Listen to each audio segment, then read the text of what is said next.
નમસ્કાર મિત્રો, આજના વિડીયોની અંદર તમારું હાર્દિક સ્વાગત છે। મિત્રો, આજે અષાઢી બીજના દિવસે અમદાવાદ સહિત દેશના વિવિધ ભાગોમાં ભગવાન જગન્નાથની રથયાત્રા નીકળે છે। તેમજ અમદાવાદમાં પણ ભગવાન જગન્નાથની રથયાત્રા નીકળી છે। આજે 16 જુલાઈ 2026ના રોજ ગુરુવારે ભગવાન જગન્નાથની 149મી ઐતિહાસિક અને પૌરાણિક રથયાત્રાનો પ્રારંભ થયો હતો। ભગવાન ભક્તોને દર્શન આપવા માટે નગર ચર્ચાએ નીકળ્યા છે। જ્યાં દોસ્તો, અમદાવાદના જમાલપુર ખાતે આવેલા જગન્નાથ મંદિરમાં વહેલી સવારથી જ દર્શન માટે ભક્તોની ભારે ભીડ ઉમટી છે।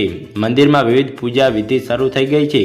એમના કેન્દ્રીય ગૃહ અને સહકાર મંત્રી અમિત શાહ પરિવાર સાથે હાજર રહ્યા હતા અને સવારે 4:30 વાગ્યે મંગળા આરતી કરી હતી। ઉપમુખ્યમંત્રી હર્ષ સંઘવીએ પણ મંગળા આરતીમાં ભાગ લીધો હતો।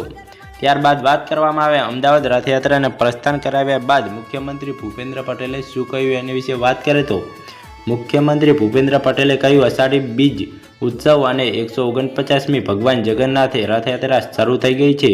આજે ભગવાન જગન્નાથ, ભગવાન બલરામ અને દેવી સુભદ્રા દરિયે નારાયણ ગરીબો અને તમામ ભક્તોને દર્શન આપવા માટે તેમના શહેરમાં શોભાયાત્રામાં નીકળ્યા છે। હું સહકારી અધિકારીઓ, પોલીસ કર્મચારીઓ, કોર્પોરેશન સ્ટાફ, ફાયર બ્રિગેડ અધિકારીઓ અને આ રથયાત્રાના સફળ સંચાલનમાં સામેલ દરેકને હૃદયપૂર્વક શુભકામનાઓ અને અભિનંદન પાઠવું છું, એવું કહ્યું હતું। મુખ્યમંત્રી કરશે પહિત વિધિ। જ્યાં મિત્રો, મંગળા આરતી બાદ જય રણછોડ માખણ ચોરના નાદથી મંદિર પરિસર ગુંજી ઉઠ્યું હતું। સવારે 4:30 વાગ્યે ભગવાનને વિશિષ્ટ ખીચડાનો ભોગ ધરાવવામાં આવ્યો હતો। 5 વાગ્યાથી આસપાસ ભગવાન જગન્નાથ, ભાઈ બલરામ અને બહેન સુભદ્રાની રથમાં બેસાડવામાં આવશે। સવારે 7:30 વાગ્યે ત્રણેય રથ મંદિરની બહાર નીકળશે। મિત્રો, આજનો આ વિડીયો સારો લાગ્યો તો વિડીયોને લાઇક અને ચેનલને સબસ્ક્રાઇબ કરવાનું ભૂલતા નહીં। મળીએ એક નવા વિડીયો સાથે।